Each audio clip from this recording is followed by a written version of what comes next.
peut pas devenir riche en une semaine avec un business. Déjà, on ne se réveille pas à 5 h du matin pour réussir quoi que ce soit. On se réveille à 5 h du matin tout simplement pour être dans un bon état d'esprit. Non, et non, et non, et non. Écoutez, je suis contre ça. Tu ne peux pas lancer un business en ligne pour rester scotché sur ton lit. Mais c'est quoi cette histoire? Bonjour à tous les amis, j'espère que vous allez bien. Moi, je vais bien. En tout cas, ça roule parfaitement chez moi aujourd'hui, vous voyez. Waouh, un truc de dingue, n'est-ce pas? Vous savez, je suis heureux aujourd'hui parce que V-Club a perdu son match, n'est-ce pas? Moi, je suis heureux quand il y a des nouvelles comme ça. V-Club a perdu son match et nous, on est contents, n'est-ce pas? Voilà, bienvenue dans ce podcast qui commence vraiment déjà dangereusement mal.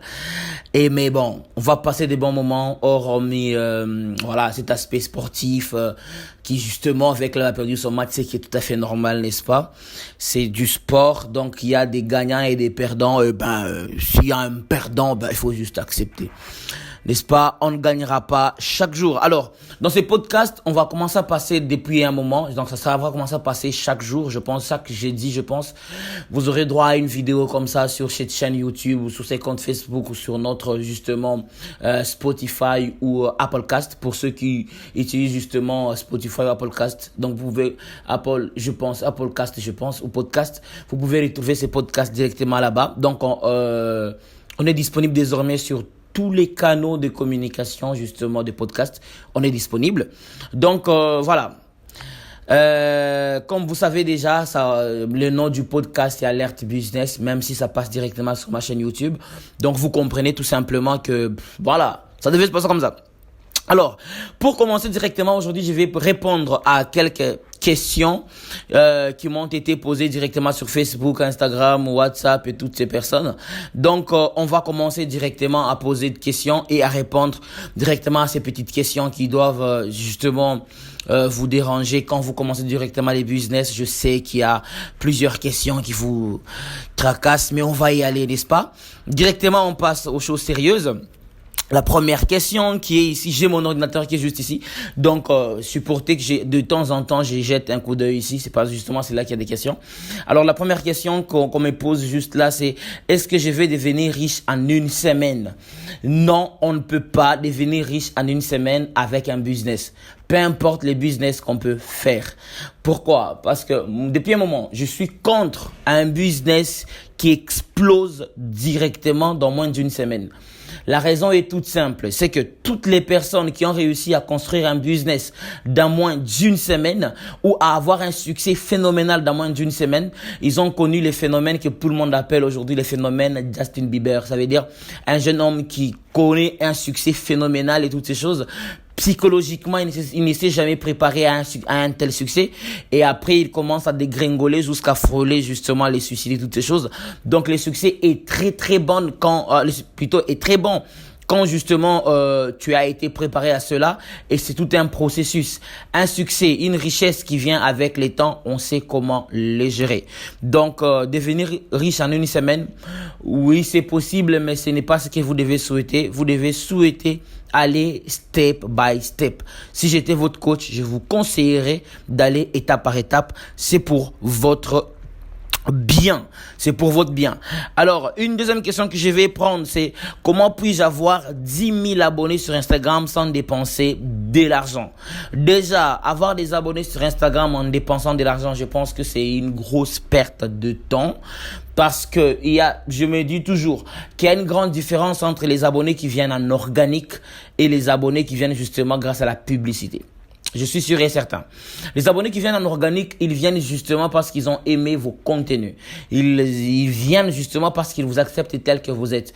Mais les abonnés qui viennent justement via la publicité, toutes ces choses, généralement, c'est des abonnés que Facebook les a déjà classés dans une catégorie du genre, ils s'abonnent à tout ce qu'ils voient et on leur propose ce genre de contenu de fois.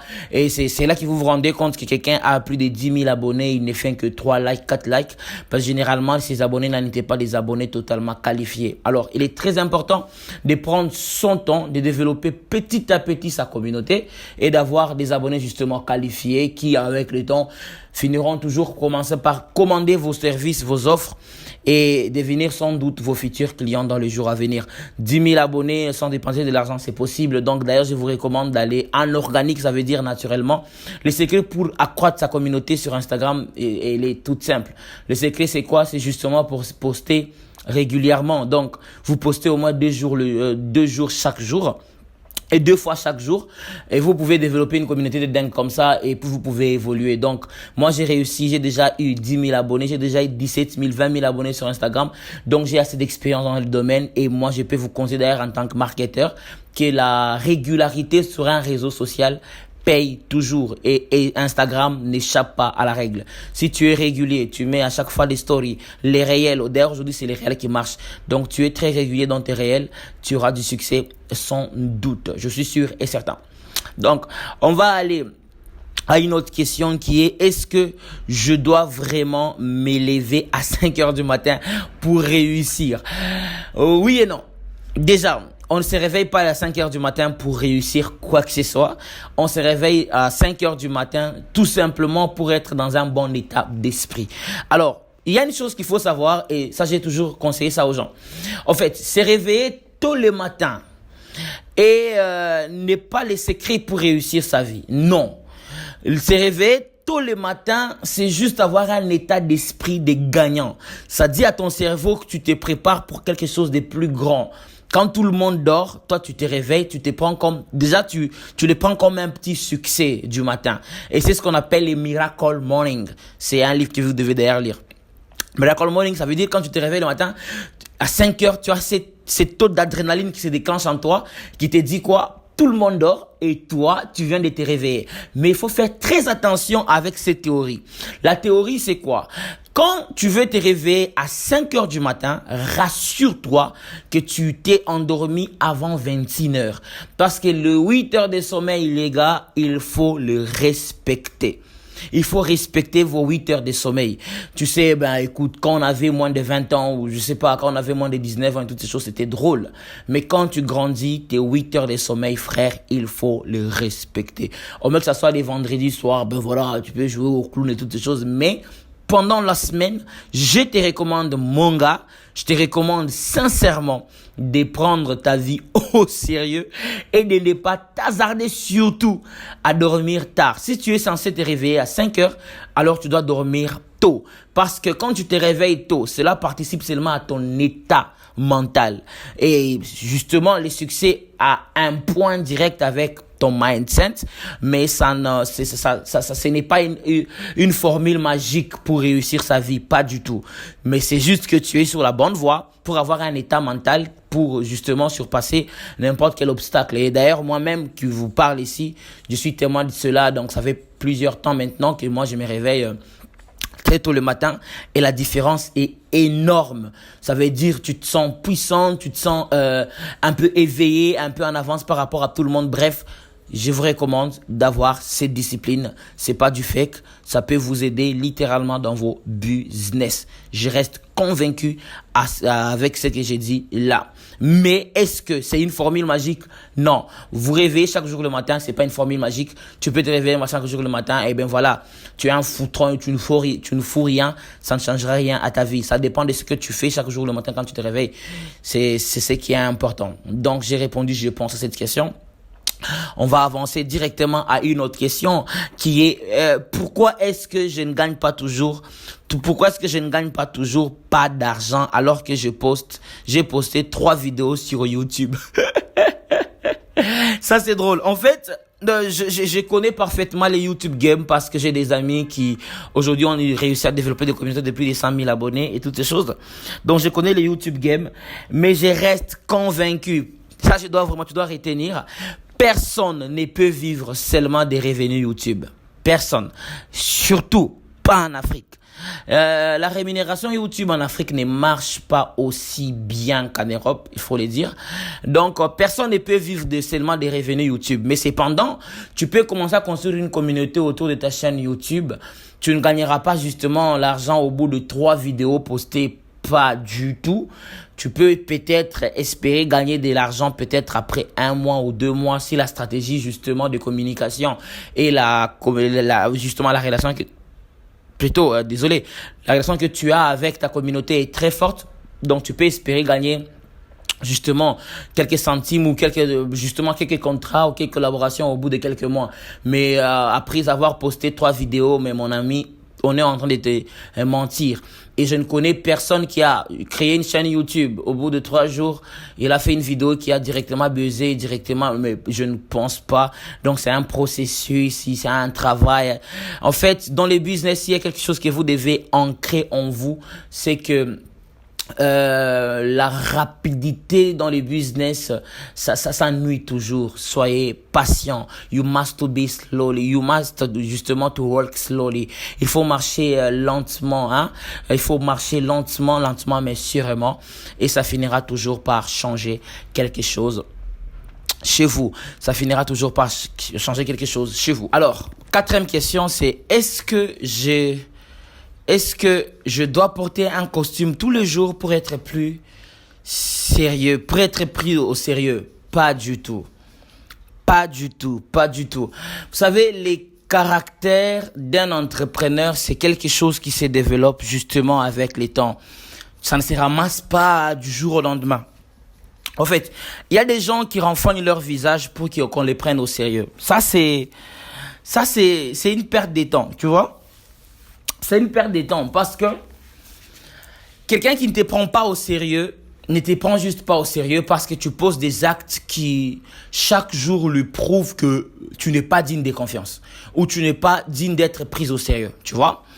Et ça n'a rien à voir, crois-moi, ça n'a rien à voir avec ton habillement et toutes ces choses. Cependant, l'habit joue un rôle important sur ta personnalité, mais les sérieux, pas du tout. Tu peux être en polo, par exemple, des gens comme Mark Zuckerberg, Bill Gates, et toutes ces personnes-là, comment ils sont respectés? Ils ne sont pas toujours en veste. Ils sont souvent dans air négligé, toutes ces choses. Comment ils sont respectés? Ils ont réussi à créer quelque chose autour de leur personnalité. Pour qu'on te prenne au sérieux, commence par créer quelque chose autour de ta personnalité. Quand les gens regardent, qu'est-ce qu'ils voient exactement? Est-ce qu'ils voient un jeune garçon tellement agité qui ne sait pas quoi faire de sa vie, ou on voit un jeune homme qui est tellement sérieux dans ce qu'il est en train de faire, et directement on te prend au sérieux. J'aimerais dire une chose. En fait, les gens ne te prendront jamais au sérieux dans ce que tu es en train de faire si toi-même tu ne te prends jamais au sérieux. La plupart des cas où les gens se moquent de vous, ils disent, ben voilà, c'est un petit jeune qui est en train de s'embrouiller pour rien dans sa vie et toutes ces choses. C'est quand vous-même vous comportez de la même manière. Tu vois? Si tu ne te prends pas au sérieux, les gens ne te prendront jamais au sérieux. Si tu ne prends pas au sérieux ce que tu es en train de faire, les gens ne te prendront pas au sérieux. Même si tu es en veste, costume, les gens ne te prendront jamais au sérieux. Commence par prendre au sérieux ce que tu es en train de faire, et les personnes les plus âgées finiront toujours par se conformer aux principes, aux règles que tu as déjà établies dans ton business. Donc, mettre des costumes chaque fois pour qu'on te prenne au sérieux, tu es en train de perdre ton temps, mon ami. Il faut travailler d'autres aspects de ta personnalité. Pas du tout les histoires des costumes, tu auras des problèmes de santé pour rien. Une autre question, c'est si je n'aime pas les chiffres, je peux quand même lancer une entreprise. Non, voilà, oui. Si tu n'aimes pas les chiffres, tu peux lancer une entreprise, mon ami. Aujourd'hui, ce qui nous aide, nous tous ici, à quand même à s'en sortir malgré les difficultés, toutes ces choses-là. Moi, par exemple, je ne suis pas fort dans tous les domaines, tu vois. Je ne suis pas fort dans tous les domaines. Par exemple, la comptabilité, c'est un domaine, mais qui me complique de ouf, tu vois. C'est un domaine qui me complique de ouf. Est-ce que c'est pour autant que dans mon entreprise, il n'y a pas justement un service de comptabilité? Il y en a. Mais comment est-ce que ça marche, mon ami? Il y a des plateformes. Aujourd'hui, il y a Zervan, il y a beaucoup de plateformes que beaucoup de gens utilisent pour faire leurs comptes. Donc, tu n'es pas aujourd'hui obligé d'avoir des connaissances en comptabilité pour justement travailler en ces choses-là. Donc, si les chiffres, c'est un problème pour toi, mon ami, tu peux déléguer. Donc, si tu aimes les maths ou tu aimes les chiffres ou pas, tu peux lancer un business et réussir fortement. Peu importe ton niveau intellectuel, le problème c'est juste maîtriser ton sujet ou ton idée de business. Tu pourras faire beaucoup d'argent et ça, je peux te garantir. La 7e question, est-ce que mon compte bancaire est prêt est prêt pour cette vie de millionnaire? Est-ce que mon compte bancaire est prêt pour cette vie de millionnaire? Je n'ai pas bien compris la question, mais les comptes bancaires sera toujours prêt. Parce que la vie des millionnaires, d'ailleurs, c'est un sujet important. En fait, l'objectif de tout ce que nous faisons, ce n'est pas de paraître, mais d'être réellement. La vie des millionnaires, si on n'est pas millionnaire, ça risque de nous ruiner, ça risque de nous faire du mal. Tu vois, la plupart des personnes qui arrivent aujourd'hui, ils se lancent dans le business. Au bout de quelques temps, ils font faillite. C'est parce que vous vous lancez dans le business avec beaucoup de préjugés. À peine tu te lances directement, tu as beaucoup de choses. Oh non, je dois faire ceci. Oh non, je dois faire cela. Je dois louer une voiture. Tu es en train de perdre ton temps pour rien. Les business, ce n'est pas une course à m'as-tu vu. Non. C'est une course d'accomplissement, de réaliser les objectifs pour lesquels nous nous sommes lancés dans le business. Est-ce que je me fais comprendre sur ces points? Ton compte bancaire, peu importe la somme qu'il y aura là, apprends toujours à vivre en conformité avec ton compte bancaire. Par exemple, tel que je suis là, je ne peux jamais me permettre de faire des dépenses beaucoup plus élevées que la valeur de mon compte en banque. Je ne peux pas faire ça. Et je trouve ça assez dommage de voir qu'il y a des jeunes gens qui aujourd'hui sont prêts à dépenser tout l'argent qu'ils ont pour participer à une soirée assez inutile ou à une soirée parce qu'il y aura des entrepreneurs et tout ça. Donc je préfère rester ruiné complètement pour participer à une soirée et après tu rentres chez toi à la maison, tu commences à galérer et toutes ces choses-là. Écoute, dans la vie, il faut savoir faire ce qu'on appelle l'adaptability, s'adapter par rapport à ta situation, tu vois. C'est très très important. Les downsides, toutes ces choses-là, c'est des choses qui sont tout à fait normales, mon ami, dans ta vie. Donc, il faut pas te mettre de la pression. Vis conformément à ta valeur de compte en banque. C'est très important. 8e question, je pense. Est-ce que je dois vraiment parler à des gens? Ne puis-je pas juste envoyer des mails? Ça encore, ça rejoint la question de... les chiffres, ça rejoint presque, c'est la même question. En fait, après avoir envoyé des mails, après avoir envoyé justement des messages à plusieurs personnes, justement, tu es obligé de parler avec ces gens-là. Mais si tu as des difficultés à parler avec des gens, tu peux justement mettre un closer, quelqu'un avec qui tu peux commencer à parler, un setter, toutes ces choses-là. Tu peux leur mettre pour qu'ils arrivent à closer, à faire toutes ces choses. Mais au début du business, je reste convaincu que tu n'as pas les moyens nécessaires pour déléguer ce genre de tâches. Donc, tu seras obligé de parler avec eux. Donc, développe cette compétence. Développe cette compétence. Et si tu n'as pas cette compétence, alors apprends à écrire très bien. Que tes offres soient claires de manière à ce que les gens ne posent pas trop de questions et toutes ces choses-là. Donc, développe au moins un côté un peu copyright, justement, un côté un peu copywriting et toutes ces choses. Ça va justement t'aider à mieux structurer tes offres de manière à ne pas perdre les gens quand ils viennent, par exemple, consulter tes offres, qui ne posent pas d'autres questions, mais avec le temps, c'est des compétences que tu seras obligé, forcé justement de développer pour ne pas te retrouver dans certaines situations où tu es un entrepreneur et quand on t'appelle justement de parler de ton projet, tu as du mal à parler et tu délègues même des conférences où les gens doivent te découvrir. Tu délègues, pourquoi? Parce que tu n'as pas développé cette compétence à parler en public. Donc, c'est pas toujours intéressant, c'est pas toujours évident de faire ce genre de problème. Donc, tu peux développer cette compétence à parler aux gens. Ça ne tue pas les gens. Tu vois ce que je veux dire ou pas? Ça ne tue pas les gens. Tu peux le faire. Donc, ça peut passer. N'est-ce pas? On est d'accord? Donc, tu peux le faire. Voilà. Neuvième question. Est-ce que je peux lancer un business en ligne sans quitter mon lit? Non, et non, et non, et non. Écoutez, je suis contre ça. Tu ne peux pas lancer un business en ligne pour rester scotché sur ton lit. Mais c'est quoi cette histoire? C'est quoi ces femmelettes? Mais franchement... Mais t'es un homme, mais bon sang. Tu n'es pas un ordinateur, tu n'es pas une machine. Tu ne lances pas un business en ligne pour rester scotché 24 heures sur 24 sur ton lit. Tu ne lances pas un business en ligne pour laisser H24 à la maison. Mais what the fuck? Non, il faut changer, tu vois ce que je veux dire. Tu ne lances pas ton business pour ça. Tu lances ton business pour lancer un business, être actif dans ta vie. D'ailleurs, je déconseille de plus en plus, si tu as des moyens de payer une grande maison, paie une grande maison, loue une grande maison justement, où ton bureau sera à part, loin de ta chambre. Et si tu n'as pas de moyens, alors sois assez discipliné pour que ton bureau ne se trouve pas sur ton lit. Ça m'est déjà arrivé d'ailleurs. Je vivais chez mes parents et mon bureau s'est trouvé en dehors de mon lit. parce que j'ai évité justement de me retrouver à manipuler mon ordinateur sur mon lit. Des choses que j'ai refusées. Pour travailler, je m'ai forcé de quitter mon lit et d'aller sur mon bureau pour travailler. Si tu n'as pas de bureau, moi j'utilisais notre congélateur quand j'étais encore chez mes parents. Utilise votre congélateur, utilise quelque chose pour commencer à mettre ton bureau et de travailler, n'est-ce pas? On est d'accord? Tu ne lances pas ton business en ligne pour être un gros paresseux en bonne santé. Tu lances ton business pour être un entrepreneur, pour être un homme actif. Ça te demandera d'être discipliné, d'être sportif, de faire toutes ces choses. Donc, tu ne lances pas ton business en ligne pour être un gros paresseux. Ça ne marche pas. La 10e et apparemment la dernière question. Est-ce que Netflix peut compter comme recherche des marchés? Non et non et non. Moi-même, les gens qui disent, je regarde des films Netflix pour trouver de l'inspiration. Oh, mais écoutez, vous voulez vous jouer des qui? Vous voulez vous foutre? Franchement, vous voulez vous jouer des qui là? Vous voulez tromper qui? Il y a assez des outils pour rechercher des marchés, pour s'inspirer, pour faire quelque chose. Netflix, c'est un divertissement et un divertissement ne peut jamais être un moyen efficace pour trouver de l'inspiration ou faire quoi que ce soit ou surtout pour rechercher des marchés. Il faut laisser tomber cette histoire. Il faut laisser tomber cette histoire. Netflix et toi, si tu veux lancer ton business, Netflix et toi, vous devenez des ennemis. Tout simplement. Donc, ça ne marche pas. Fais autre chose. Cherche des documentaires. Documente-toi sur YouTube.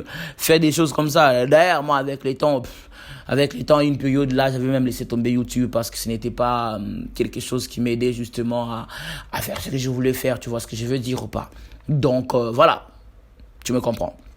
Fais ce que je t'ai dit là et tu auras une grande différence dans tout ce que tu seras en train de faire. C'était les 10 questions auxquelles j'ai eu à répondre. Je pense que mes réponses ont été assez convaincantes pour certains. Vous avez eu de la lumière sur certaines zones d'ombre que vous avez. On se retrouve pour un prochain numéro d'ici peu où on va discuter, papoter. On va essayer de toucher à des points un peu plus intéressants que les points qu'on a réussi à toucher ici avant que ces temps-là n'arrivent justement. Portez-vous bien. Ciao et à la prochaine.